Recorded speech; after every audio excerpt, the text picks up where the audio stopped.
By the end of this video, you will know how to import customer lists to QuickBooks Online.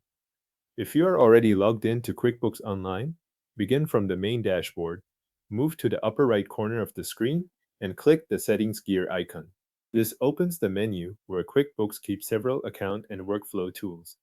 In that menu, look for the Tools section and click Import Data. QuickBooks will open the Import Data page where you can choose the type of information you want to bring into your company file.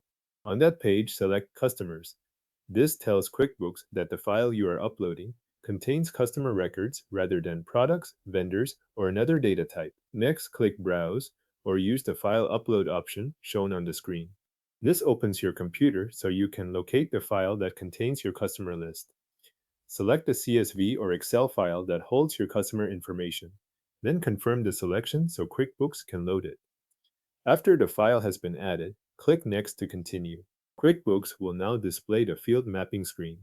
This is where you connect the columns from your file to the matching QuickBooks fields. Go through each column and match it to the correct destination, such as name, company, email, phone, and address. Make sure each column lines up with the field that represents the same type of customer information. If a column is mapped incorrectly, the imported records may not appear the way you expect.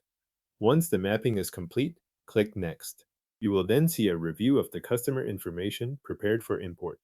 Take a moment to look over the records displayed by QuickBooks and confirm that the customers you want to bring in are selected. This review screen is the point where you can catch missing or mismatched details before the import starts. When everything looks correct, click Import to begin importing your customer list. QuickBooks will process the file and add the selected customer records to your account. Depending on the size of the file, this may take a brief moment. Wait for QuickBooks to display a confirmation that the customers have been imported successfully before moving on. After the confirmation appears, open Customer Hub and view your customer list. Look through the list and confirm that the imported customers are now visible there. This final check helps verify that the import completed as expected and that the records are available where you need them inside QuickBooks Online. Thanks for watching. Your customer list is now imported into QuickBooks Online and visible in Customer Hub.